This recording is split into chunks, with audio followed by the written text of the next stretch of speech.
to build better relationships as a man. Let's face it, a lot of men have been conditioned to think that we not only need to be the hero in every situation, but we need to know things that no one has taught us. One of those things is relationships. Don't believe me? Question simple. What research have you done on relationship? What class did you attend? What book did you read? Even better, what movie or Hollywood bullshit did you feed yourself with? Right? So in this video, I am going to debunk and help you understand how I went from being this awkward kid that had no luck with women to becoming a husband who, prior to being a husband, was someone who attracted a lot of high quality women, which led him to make the decisions he made. Alright?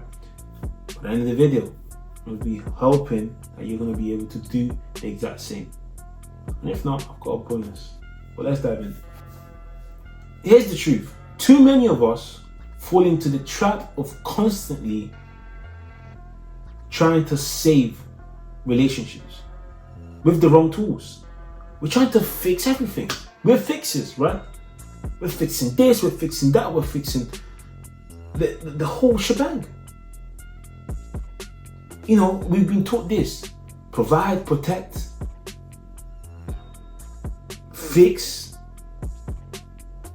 make her happy. Happy wife, happy life. That's the formula. But then we then have 500,000 yearly deaths from men who just were taught this and just didn't work out for them. Then the men that are not dead are throwing away the resentment, trying to deal with burnout at the same time. There must be a way. That's why I ask myself. You see, when you're constantly giving without the right boundaries, when you're constantly giving and you're using, imagine you're cutting a tree. And instead of cutting the tree with the,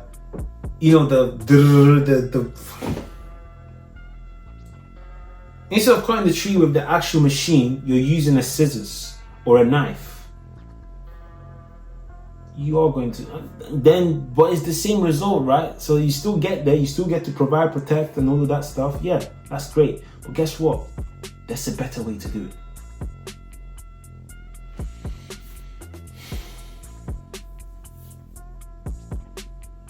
You see, I used to be that guy. I used to be the guy that used to think, I'm here to save the day. I'm here to figure out whatever it takes by all means necessary. I was my self-proclaimed hero. And not only I burnt out, but I was used, abused, and left to the curb to figure out my own stuff on my own, right? And that was for so many people, from relationships to friendships to professionalism. So in all areas, I failed in all areas as a man.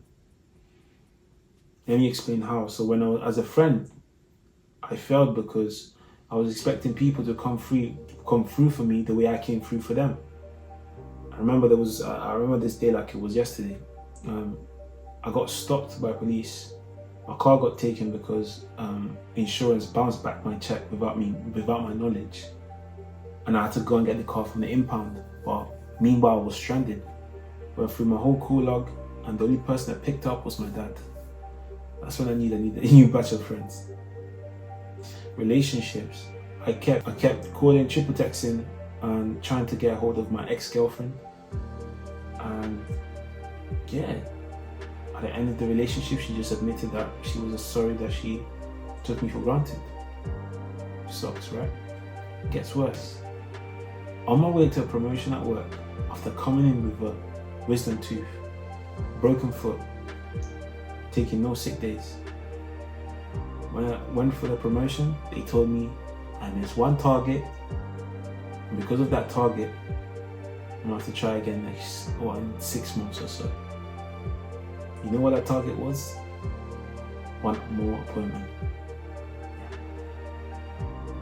What makes it worse is the people the reason why I was going for that promotion is because I just found out some people were getting more than me, or even better, had better cars than I did. So, as you can imagine, I pretty much failed and sucked in most of the areas, and I hope these little stories have proven that. But let's dive into how this can help you.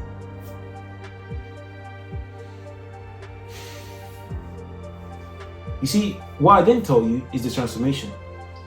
So I went from draining relationships to empowering relationships where boundaries were respected, and the most important thing is I was at peace and I was honored in these relationships. So how do I do that? And more importantly, how can you do the same? So let's dive in. Stop overgiving. Set boundaries. Set this box called self-respect. Okay? In this box, you can have, maybe if you call someone once or twice a day, they don't pick up, don't ever call again. That's it. I don't care who it is. Obviously, if it's your parents, it's different. But I think it'd be kind of weird if they don't pick up your call, but maybe they don't like you, whatever the case is. But set boundaries that are very clear so that when you know that they've crossed the line, and there's nothing you can do about it. Just sign a contract to yourself where you can't negotiate. Because it gets blurry when you now break your own rules to entertain someone. Hence why I said set that boundary, set that self-respect box, and don't break it for nobody. The best relationships are not about sacrifice, but they're actually built through mutual respect. You see, we've been taught that, yeah, just give it your all, give it your very best. Keep trying. You see the Hollywood movies where, I remember there was Hitch was the most recent one I watched for the 1000th time, where the guy was chasing a girl that disrespected him. Don't do that. Don't be like Hitch. And there's so many other movies where I can tell you the same. If a girl disrespects you, let her go. Damn it. Don't chase a girl that's violated you. Are you crazy? What's the matter with you? Right? Stop listening to this Hollywood nonsense. That's how we end up resenting and feeling drained. If someone disrespected you, that's when you just say, thank you for having me. I'm done. I'm out. See you later. Kumbaya. Hasta la vista. Arrivederci. Auf Wiedersehen. Whatever you want to call it. This is one thing I love about myself and my wife. We respect each other. I don't disrespect her. She doesn't disrespect me. Because we both know if anyone was to do that, that's when the relationship ends. And we don't want it to end because we know how important it is to build a solid background for not just ourselves, but our families and whatever you want to call it. Despite how we feel. She may piss me off sometimes. Honestly. Let me be honest with you. But I'm never disrespecting her. And same for her. Because I know I can expect the same from her. We don't shout, we don't scream because we created an environment where we mutually respect each other. And that's the exact same thing you should do, but it starts from you. If you don't respect yourself, how do you expect someone else to? Right. Number 2, listen to understand and not to solve. We are fixers by nature, and it's fantastic. But we are actually causing a problem when we're now utilizing that same logic on emotions. The whole point of logic is knowing when to use it. If someone's emotional, then clearly logic is in the solution. Make sense? So here's one thing I learned. When we listen to respond, we have a thought in our mind that we want to say, or we pick a few things. And what I want you to imagine is, think of yourself as a GPS, right? In that GPS, you've got a set destination, and that destination proves that you're right. So whatever doesn't fall in line with that destination, you're going to disregard. Why? Because you're right. So unless what she's saying aligns with it, you're not going to hear it. Or if you are going to hear it, you're going to find a way to intertwine it back into the GPS destination. And that goes for both people. So what do you do then? Listen to learn. Listen to understand. Listen to study. What does that mean?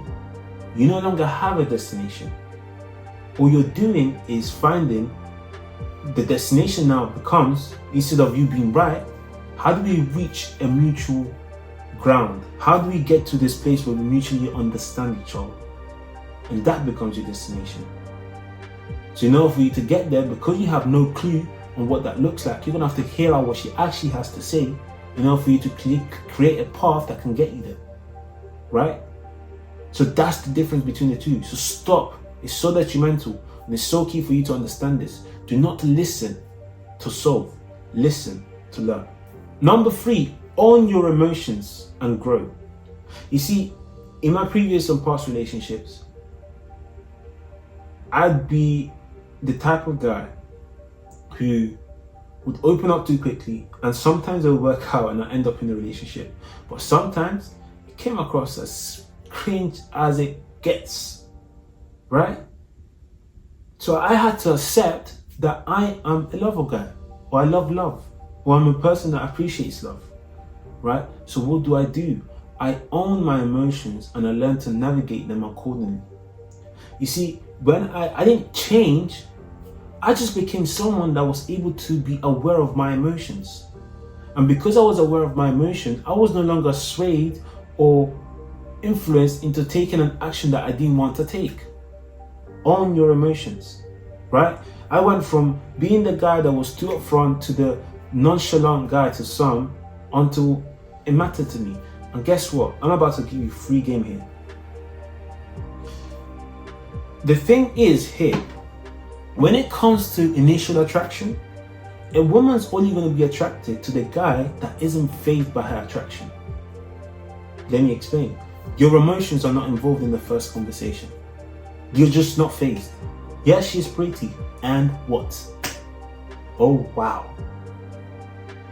This guy isn't fazed by my looks. What does he have that other guys don't? Right? That's how the curiosity starts. So when you show her that you're interested, or you want to get to know a lot more than just her emotions, what you're telling her is that the barrier of entry is here, young lady. It was never here. Your looks just got my eyes to move. I want to get to know you before we do even anything. And because you do that, it gives her the perception that you're someone that's used to girls like that, so you're bored of just looking at someone that's just pretty.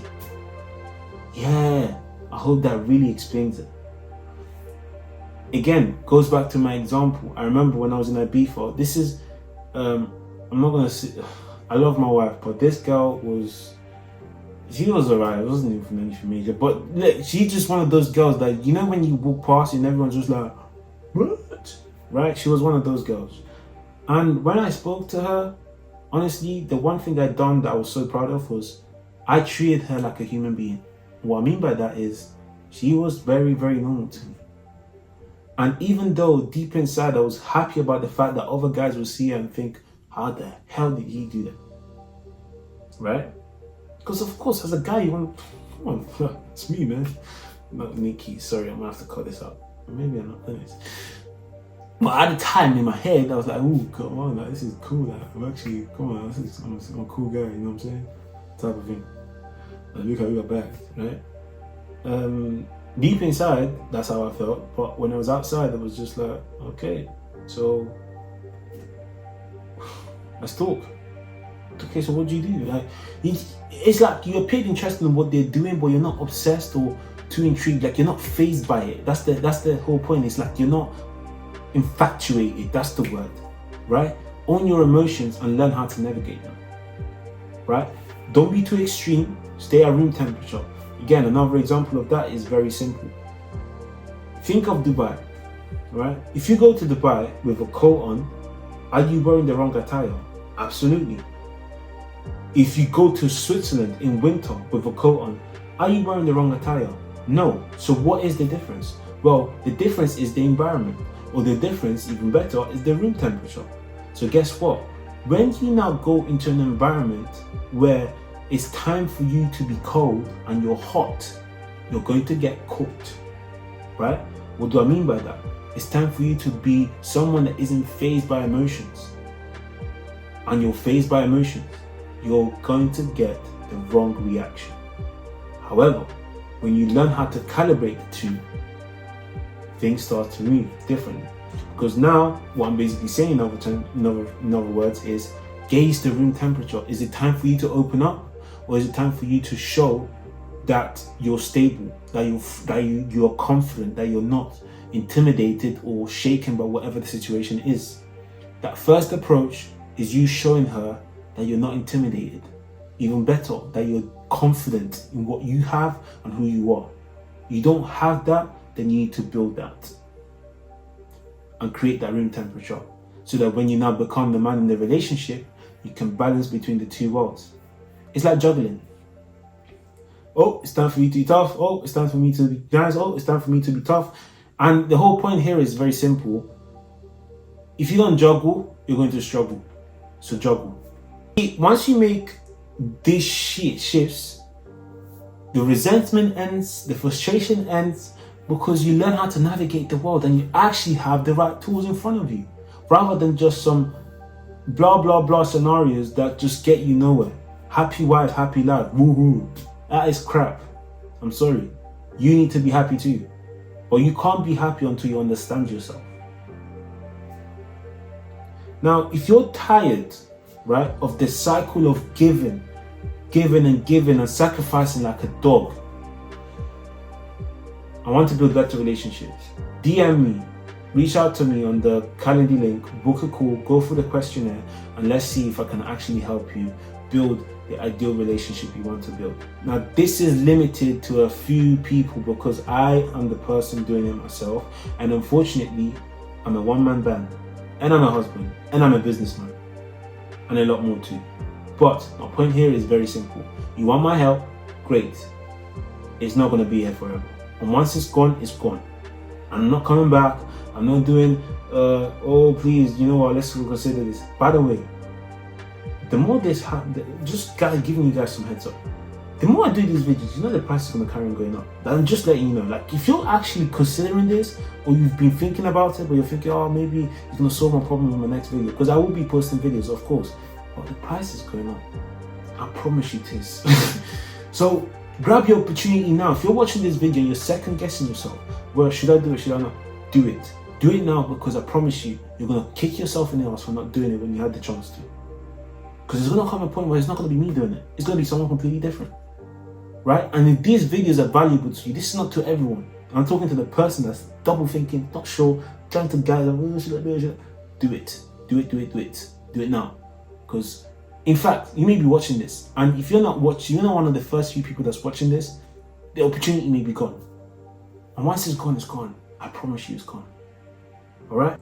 So, build better relationships by utilizing these tools. And I promise you, once you operate with these tools, things are going to be so different for you.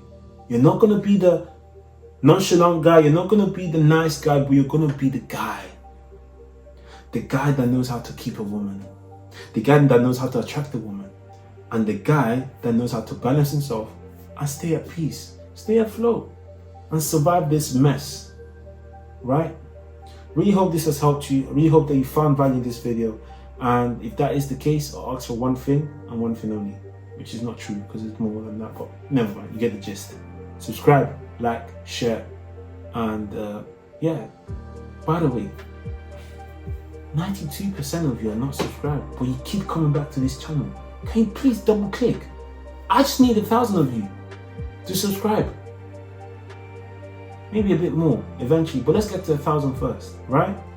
I've been posting how many videos, and some of you have been coming back for how long, and you still haven't subscribed. What's the matter with you? Huh? Do you really want me to keep doing this? You gotta give me something. Come on. Right? Well, nevertheless, guys, thank you for watching. And as Imam Ghazi says, I'm watching from afar, I'm rooting for you. Peace. Go.